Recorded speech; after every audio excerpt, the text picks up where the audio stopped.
In the early hours of August 30th, 2013, a red Toyota Highlander was found abandoned and overturned on Castaic Lake Main Ramp Road in California. The vehicle belonged to 19-year-old Bryce Laspisa, a college student who had seemingly vanished without a trace. Bryce Laspisa was a talented art student at Sierra College in Rocklin, California. Standing out with his striking red hair and green eyes, Bryce was described by those who knew him as charismatic, kind, and artistically gifted. He had moved to California with his parents, Karen and Michael Laspisa, after graduating high school in Illinois on August 26, 2013. Bryce attended his classes as usual, even calling his mother that evening to express his excitement about the new semester. However, his behavior in the days that followed would take an alarming turn. On August 28th, Bryce's roommate, Sean Dixon, contacted Karen Laspisa with concerns about Bryce's behavior. He reported that Bryce had been awake for 2 to 3 days straight, using the prescription drug Vyvanse recreationally and consuming alcohol. This marked a significant departure from Bryce's typical conduct. That same day, Bryce exhibited what could be interpreted as suicidal tendencies. He gave away his Xbox and a pair of diamond earrings his mother had given him. He sent troubling text messages to his girlfriend Kim Sly and his roommate Sean. To Kim, he wrote, "You're better off without me," while he told Sean, "I love you, bro. Seriously. You're the best person I've ever met. You've saved my soul." At 11:30 p.m. on August 28th, Bryce decided to leave Kim's house and drive home. Initially, Kim withheld his car keys out of concern, but after Karen intervened, Bryce was allowed to leave. At 1 a.m. on August 29th, Bryce called his mother, saying he was about an hour away from his apartment. What happened next would set in motion a series of baffling events that culminated in Bryce's disappearance. The following morning, between 9 a.m. and 11 a.m. on August 29th, Karen Laspisa received an unexpected call from her insurance company. They informed her that the Toyota Highlander Bryce was driving had required roadside assistance. A representative named Christian revealed that Bryce had run out of gas near Buttonwillow, California, approximately 3 hours north of the family's home in Laguna Niguel. Christian reported that Bryce's gas tank had been filled around noon, and his estimated time of arrival home was between 3 p.m. and 3:30 p.m. However, as the hours passed and Bryce failed to arrive or make contact, Karen's concern grew. By 6 p.m., with no word from Bryce for 6 hours, Karen filed a missing persons report. She also requested an emergency ping of Bryce's cell phone through AT&T. The results were alarming. Bryce was still in Buttonwillow, having remained in the same general area for about 9 hours. Local law enforcement located Bryce just 8 miles from where he had been at noon. Deputies reported that Bryce appeared lucid during their interaction. When they facilitated a call between Bryce and his parents, he was reluctant to speak. When Karen asked what he was doing, Bryce cryptically replied that he was blowing off steam. At approximately 8 p.m., Christian, the roadside assistance mechanic, made another crucial observation. He found Bryce still in the same location, meaning he had now been there for about 11 hours. Concerned, Christian decided to follow Bryce to the freeway to ensure he actually started his journey home. After about 30 minutes, when they reached the freeway, Christian felt confident that Bryce was indeed heading home and turned back. The last known communication from Bryce came at 2:09 a.m. on August 30th, when he informed his mother that he was too tired to continue driving and planned to rest at a stop area. What transpired in the following hours remains a mystery. At 8 a.m. on August 30th, police arrived at the Laspisa family home with distressing news. Bryce's car had been found abandoned and overturned near Castaic Lake, about 2 hours north of Laguna Niguel and an hour south of Button Willow. Investigators pieced together a partial timeline using traffic camera footage. Bryce was captured driving up a hill at 2:15 a.m. and again at 4:29 a.m., leaving a gap of over 2 hours unaccounted for. The search for Bryce Laspisa began immediately, but despite extensive efforts, no body was found. Investigators employed various tactics to piece together Bryce's movements and potential whereabouts. One significant lead came from bloodhounds used in the search. The dogs traced Bryce's scent from his abandoned car across a dam, but the trail abruptly ended at a truck stop. This puzzling development raised more questions than answers. Had Bryce been picked up by someone at the truck stop, or had he managed to obscure his trail? The vast, rugged terrain surrounding Castaic Lake complicated search efforts. The lake itself, covering over 11 square miles with depths up to 320 feet, presented its own set of difficulties for dive teams and sonar equipment. Investigators meticulously combed through Bryce's phone records, social media accounts, and bank statements, searching for any clues that might shed light on his state of mind or potential plans. They interviewed friends, classmates, and acquaintances from Sierra College, trying to understand the drastic change in Bryce's behavior in the days leading up to his disappearance. The use of Vivanse, a prescription drug typically used to treat ADHD, became a point of interest. Investigators explored whether Bryce's recreational use of the drug, combined with alcohol, could have contributed to his erratic behavior and ultimate disappearance. However, toxicology reports from the small amount of blood found in the car were inconclusive. As the investigation progressed, several theories emerged. Some speculated that Bryce, overwhelmed by the pressures of college life and possibly dealing with undiagnosed mental health issues, had chosen to disappear voluntarily. Others feared he had been the victim of foul play, perhaps after accepting a ride from a stranger at the truck stop. The possibility of an accident was also considered. Could Bryce have been disoriented after the car crash and wandered into the wilderness? Extensive searches of the surrounding area, including the use of cadaver dogs and thermal imaging equipment, failed to provide any evidence supporting this theory.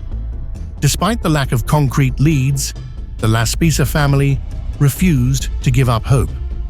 In 2018, 5 years after Bryce vanished, the Los Angeles County Sheriff's Department released age-progressed images of what Bryce might look like.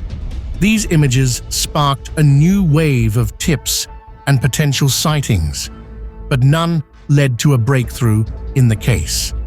The initial delay in reporting Bryce missing, coupled with the vast search area and the passage of time, has made finding physical evidence increasingly difficult.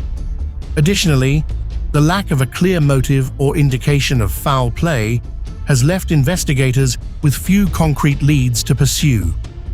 Despite these obstacles, law enforcement has continued to follow up on every credible tip. They've utilized advanced technologies, including drone searches of previously inaccessible areas around Castaic Lake and sophisticated data analysis of cell phone records and social media activity. The Laspisa family has remained steadfast in their search for answers.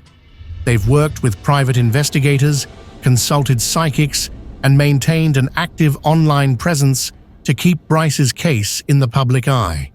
As of 2024, 11 years after Bryce's disappearance, the case remains open but unsolved. In the quiet town of Connorsville, Indiana, a chilling mystery unfolded on March 28, 1986. 18-year-old Denise Flume a bright and ambitious high school senior, vanished without a trace. What began as a simple errand to retrieve a forgotten purse would evolve into one of Indiana's most perplexing cold cases, leaving a family devastated and a community searching for answers for nearly 4 decades. Denise Flume was no ordinary teenager. A senior at Connorsville High School, she excelled both academically and athletically. With dreams of studying microbiology at Miami University in Ohio, Denise was the treasurer of her school's science club and a talented multi-sport athlete, participating in track, volleyball, softball, and basketball. Her future seemed bright and full of promise.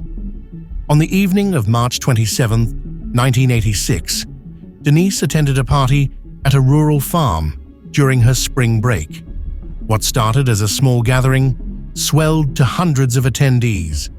Denise returned home that night, inadvertently leaving her purse behind at the party location. The following day, Good Friday, March 28th, Denise left her home around 12:30 p.m. to retrieve her purse. Before departing, she attempted to persuade friends to accompany her, but none were available. This detail would later raise questions about why Denise seemed hesitant to go alone. She drove off in her parents' cream-colored 1981 Buick Regal, telling her family she would return shortly. Denise never returned home. Her worried parents reported her missing that evening when she failed to come back, an action entirely out of character for their responsible daughter. The initial response from local law enforcement was frustratingly dismissive, chalking up her absence to typical teenage behavior. The following day, March 29th, brought the first significant development in the case. A farmer reported seeing Denise's car parked alongside Tower Road, a secluded gravel lane. The vehicle was found approximately 3 miles from the party location, locked and abandoned. The farmer noted that the car had been there since early afternoon the previous day, coinciding with the time Denise had left home. The discovery of Denise's abandoned car marked the beginning of an investigation that would span decades, fraught with false leads, confusing timelines, and missed opportunities. Initial searches of the area where the car was found yielded no clues as to Denise's whereabouts. Complicating matters, conflicting reports emerged about Denise's movements on the day she disappeared. An unnamed friend claimed to have seen Denise at a local fashion bug store that afternoon, but the clothing description provided didn't match what Denise was wearing when she left home. Adding another layer of complexity to the timeline, it was revealed that less than an hour after Denise left to retrieve her purse, an unidentified distant cousin had returned the purse to Denise's house. This raised questions about why Denise would have continued her journey if the purse had already been returned. The lead detective assigned to the case was a cousin of Denise's father, David Flume, which later led to questions about the objectivity and thoroughness of the initial investigation. Documentation was sparse, with the detective relying heavily on memory rather than detailed notes. In August 1988, a cruel hoax briefly reignited hope. An unidentified woman called from Norfolk, Virginia, claiming to be Denise. The caller demonstrated knowledge of personal details that only Denise would know, prompting Judy and David Flume to travel to Norfolk. Upon arrival, they discovered it was a false lead. The woman admitted to calling because she thought she had seen Denise at a local shopping center. Despite the emotional toll, the Flumes chose not to press charges. As the case grew colder, attention turned to Denise's ex-boyfriend, Sean McClung. The couple had broken up about a month before Denise's disappearance. Shortly after she vanished, McClung left town, moving to Arizona. While briefly questioned early in the investigation, he was not initially considered a prime suspect. His departure and apparent lack of involvement in the search efforts would later draw scrutiny. In 2007, Detective Scott Jarvis of the Indiana State Police was assigned to the cold case. Despite following up on numerous leads, no significant breakthroughs emerged. However, Jarvis maintained that even as the chances diminished with time, there was always hope for resolution. In 2014, in an effort to leverage advancing technology, samples of Denise's DNA from a baby tooth were submitted to the Indiana State Police Lab and the National DNA Database System. Unfortunately, no matches were found, leaving investigators without the breakthrough they had hoped for. A significant development came in December 2018 when Sheriff Joey Laughlin, now leading the investigation, interrogated Sean McClung. The previous year, McClung had failed a voice stress test, raising suspicions. Despite rigorous questioning, McClung did not provide any new information at that time. On July 9, 2020, when McClung, who had been arrested on an unrelated fraud charge, confessed to Denise's 1986 murder. According to his statement, Denise had picked him up on the day of her disappearance, they argued, and he killed her.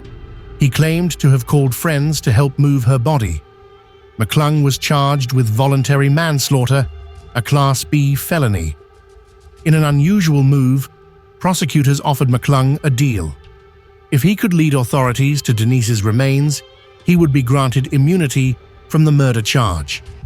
However, it quickly became apparent that McClung was unable to provide the location of Denise's body. As a result, the voluntary manslaughter charge stood, and McClung recanted his confession. Before these questions could be fully explored in court, another twist occurred. On September 26, 2020, just months after his arrest and confession, Sean McClung died from an undisclosed terminal illness at the age of 56. His death before trial left many aspects of the case unresolved and denied the Flume family the closure they had long sought. Despite McClung's death, efforts to locate Denise's remains continued. On April 28, 2021, EquiSearch Midwest, in conjunction with CCRT, Indiana K-9 Search and Recover, and the Fayette County Sheriff's Department, conducted an extensive search in various undisclosed areas of Fayette County. While the search did not yield any specific discoveries, it helped eliminate certain locations, narrowing the focus for future efforts. The case took another turn in March 2024, when David and Judy Flume filed a lawsuit requesting access to a 326-acre property now owned by Erica Johnson. The lawsuit noted that the property belonged to Johnson's father at the time of Denise's disappearance, and Denise's car had been found just 1.3 miles away. Additionally, Erica's brother, Benjamin Q. Johnson, was identified as a person of interest in the case. However, this legal avenue was short-lived.